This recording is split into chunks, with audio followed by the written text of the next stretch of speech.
آگے ایک اسٹیشن آیا, اس کے اوپر ان کے آرڈلی سے کہا کہ بھئی تم دیکھو جو ٹرین چلی, ٹرین پھر چلی, پھر ٹرین چل کے آگے اسٹیشن پہ پہنچی تو انہوں نے ہم نے کہا کہ بھئی اسٹیشن پہ اب پوری اسی ٹرین میں تم پوری میں گھوم کے دیکھو کہ میرا آرڈلی اور خانسامہ بھی وہاں پر ہے کہ نہیں. تو پورا گھوم کے آیا کہ وہ لوگ نہیں ہیں اس میں ٹرین. پھر آگے ہم لوگ گئے ہیں تو قریب جہلم کے اسٹیشن پر جب ٹرین ہماری پہنچی ہے تو پلیٹ فارم کی دوسری سائڈ پہ ایک دوسری ٹرین کھڑی تھی جو ہم سے پہلے وہاں پہنچی, اور اتفاق سے اس ٹرین میں جو لوگ سامنے کھڑکی میں بیٹھے ہوئے تھے وہ چھوٹی دادی کے گھر کے برابر والے لوگ تھے, اور وہ لوگ کوئٹہ سے آ رہے تھے. تو ایک دوسرے کو ہم نے دیکھا تو انہوں نے کہا آپ کہاں جا رہے ہیں, ہم نے کہا آپ کہاں جا رہے ہیں, ہم نے کہا میں بھی وہیں جا رہی ہوں جہاں آپ جا رہے ہیں. انہوں نے کہا ہاں ٹھیک ہے, ہم لوگ جب آگے جائیں گے تو جمیل بھائی تو ہم کو لینے کے لیے آئیں گے, کیونکہ وہ ایک ہی ایریے میں رہتے تھے. جمیل بھائی تو ہم کو لینے کے لیے آئیں گے, ہم ان کو بتا دیں گے کہ آپ بھی آئیں. خیر وہ لوگ تو چلے گئے اور ان کی ٹرین چلی گئی اور ہم بیٹھ گئے. اب یہاں بچوں کا سلسلہ یہ تھا کہ وہ ٹرین ایک بچے کو گھمانے کے لیے اسٹیشن پہ اترا, ایک بچے کو اس نے جو آ کر کے رویا تھا اس کی چستی منہ سے گر گئی. ہنسی بھی آتی ہے, سوچ سوچ کے کبھی رونا بھی آتا ہے. اب بچے رو رہے ہیں تو ایک کی چستی نکالی دوسرے کے منہ میں ڈال دی, اور وہ رونے لگا تو اس سے نکال کے اس کے منہ میں ڈال دی. اب تھپک تھپک کے کہہ کر کے بچوں کو سلا رہے ہیں. بڑی مشکل ہو گئی تھی ان لوگوں کے ساتھ. اب آگے جاتے جاتے ہم لوگوں کو کافی ٹائم لگ گیا, اور جب ہم چکلالہ بیس پر پہنچے ہیں, چکلالہ اسٹیشن پر, تو رات کے 2 بج گئے تھے. اب چکلالہ پہ میں اتر کے, جو اسٹیشن ہے وہاں سے اتر کے ان کا گھر, ایئرپورٹ تو بالکل ساتھ ہی تھا, پہنچ سکتے تھے, لیکن میں نے کہا میں نہیں اتروں گی کیونکہ بچوں کے ساتھ اس ویرانے میں نہیں اتر سکتی. میں نے سوچا میں ٹھیک ہے پنڈی اسٹیشن پہ پہنچ جاؤں گی, پنڈی اسٹیشن پہ پہنچوں گی اور وہاں پہ ویٹنگ روم میں انتظار کروں گی. وہ خاتون کہنے لگی کہ آپ ہمارے گھر ساتھ چلیے گا, گوال منڈی میں رہتی ہوں. میں نے کہا میں کسی کے گھر نہیں جاؤں گی, میں جو بھی مجھے اگر کوئی دیکھنے آئے گا تو اسٹیشن ہی پہ دیکھنے آئے گا, اور اسٹیشن سے میں صبح ہوگی انشاءاللہ تو ٹیکسی گاڑی کرا کے چلے جائیں گے, گوال منڈی میں نہیں جاؤں. اب چکلالہ کے اسٹیشن کے اوپر ہماری گاڑی جو تھی وہ کھڑی ہوئی ہے جس وقت, بہت اندھیرا پچ رات 2 بجے رات کے, اور بھوک عالم اسٹیشن کے اوپر. تو 2 آدمی چل رہے تھے وہاں پہ, اور وہ دونوں سول ڈیفینس کے آدمی تھے, اور ہماری گاڑی بھی اس سائڈ پہ کھڑی تھی, اسٹیشن والی سائڈ پہ نہیں, سے دوسری والی سائڈ پہ تھی. اب کھڑے میں نے کہا میں تو نہیں اترتی. اتنے میں مجھے دور سے آواز آئی, کیوں بھائی کیا ہے, کیوں جھانک رہے ہو ادھر کمرے میں, کس کو ڈھونڈ رہے ہو؟ اس نے کہا جی ہم اپنی بیگم صاحب کو ڈھونڈ رہے ہیں. اب رات کی تاریکی میں اگر کوئی زور سے بولے تو دور تک سنائی دیتا ہے. میں نے جب سنا کہ ہم اپنی بیگم صاحب کو ڈھونڈ رہے ہیں, کیا ہے, میں نے کہا, انہوں نے پوچھا کیا نام ہے ان کا, اس نے کہا جی زمان صاحب کی بیگم. میں نے کہا کون ڈھونڈ رہا ہے زمان صاحب کی بیگم؟ تو وہ پھر اس طرف آئے, تو وہ میرا آرڈلی اور ڈرائیور خانسامہ تھے.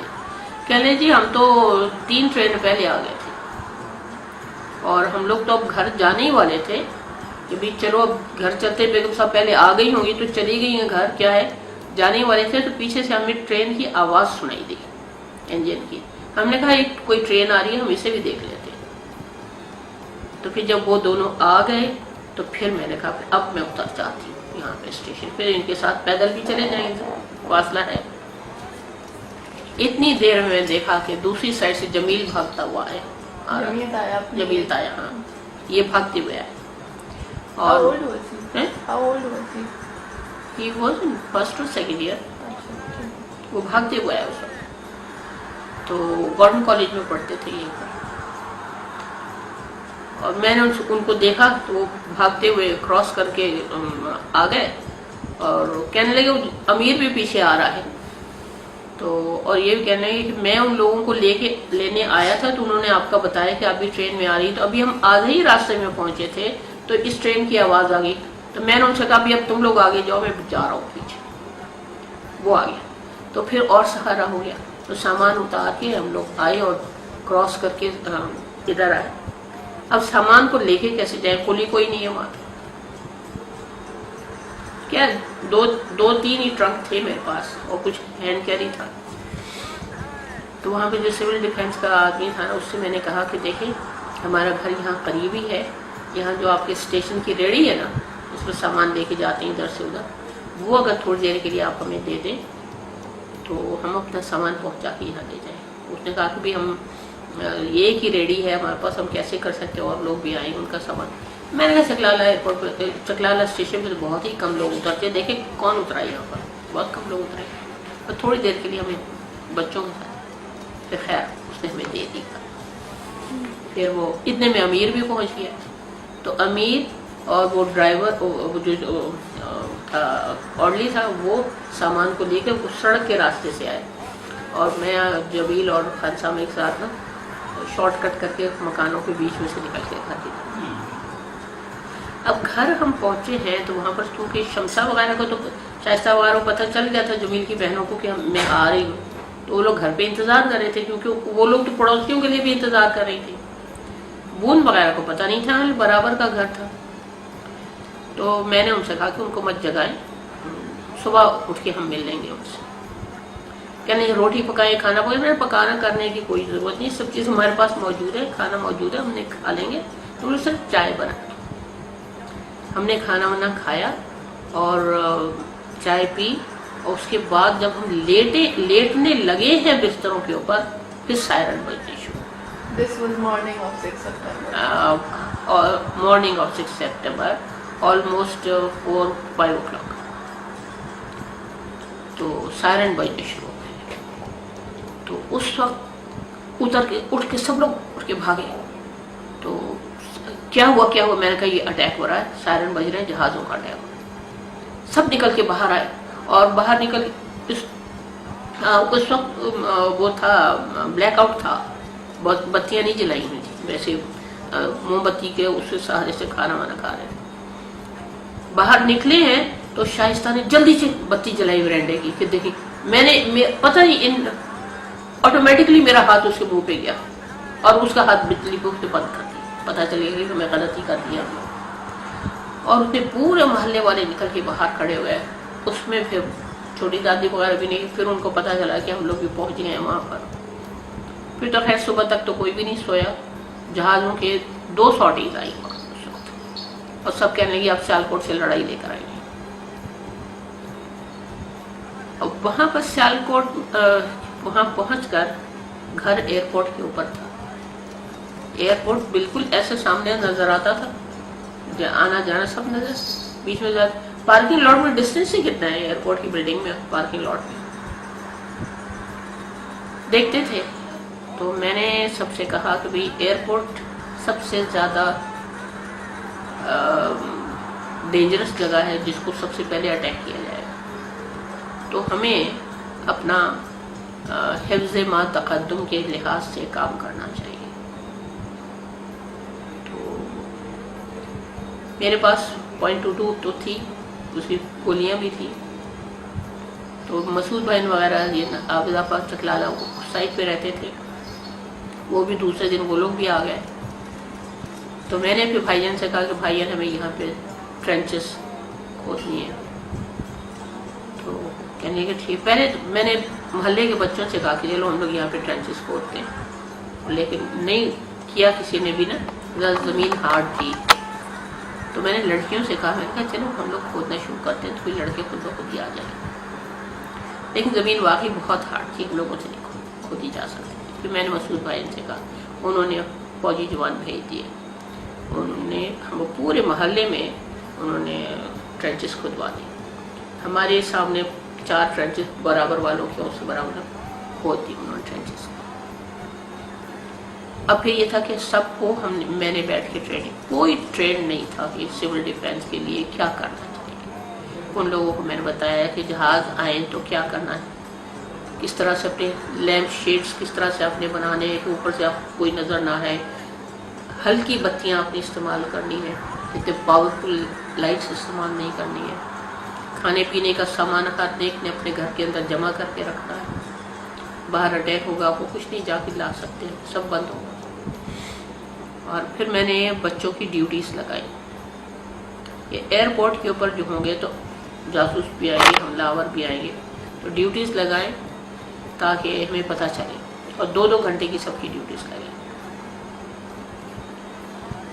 لڑکے ڈیوٹیاں دیتے تھے اور میں ان کے ساتھ بھی بیٹھتی تھی. مجھے ساری رات نیند نہیں آتی تھی. وہ 2 گھنٹے کا ایک بچہ ڈیوٹی لگاتا تھا, 2 لگاتے تھے, 2 لڑکے ڈیوٹی لگاتے تھے. نیبرہڈ بوائز, نیبرہڈ بوائز, جمیل تایا ہیں, امیر تایا ہیں, اور ان کے دوست ہوتے تھے نیبرہڈ کے. ایک بنگالی فیملی تھی, ان کے بچے تھے. پھر مسعود بھائیان نے مجھے, زمان صاحب کی ایک 12 بور گن آئی تھی ان کی ورک شاپ میں, اس کے لیے پالش ہونے کے لیے ان کے پاس تھی, تو انہوں نے وہ گن مجھے نکلوا کے دی. اور اس کے ساتھ انہوں نے مجھے 15 گولیاں دی 12 بور کی. تو اور پھر اس کے بعد انہوں نے میرا لائسنس بنوایا گن کا. اسی وقت ودن 3-4 ڈیز میرا سب کچھ تیار ہو گیا تھا. وہ گن میرے ہاتھ میں آ گئی, اور دوسری آ گئی, مجھے .22 کی مزید گولیاں مل گئیں, اور لائسنس انہوں نے میرا بنوا دیا. اور اتفاق سے اس زمانے میں ڈپٹی کمشنر جو یہاں پنڈی کے تھے وہ ہمارے کزن تھے, انہوں نے پٹافٹ بنا دیا.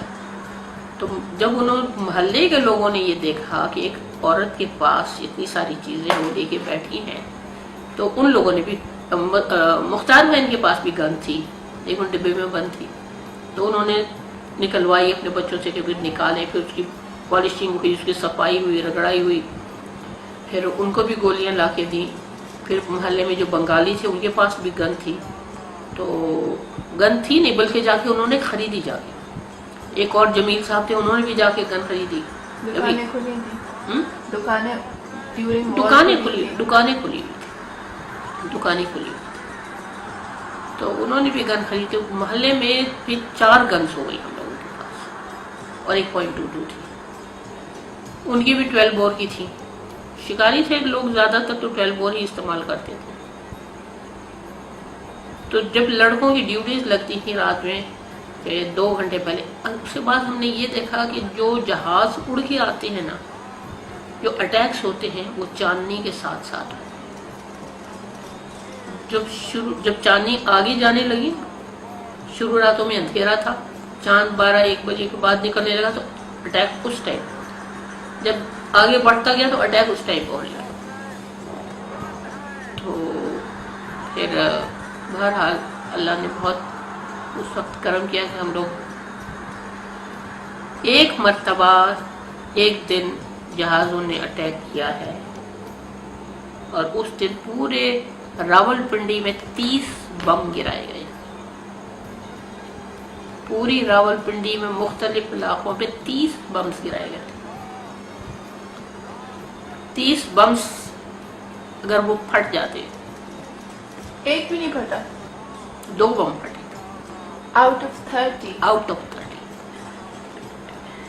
اور وہ 2 بم بھی کہاں پھٹے تھے, ایک کسی چمنی میں گرا تھا, کسی فیکٹری کے, یا کسی وہ کیا کہتے ہیں نا بھٹا جس کو کہتے ہیں, وہ اینٹیں بنانے والا بھٹا, اس کی چمنی میں گرا.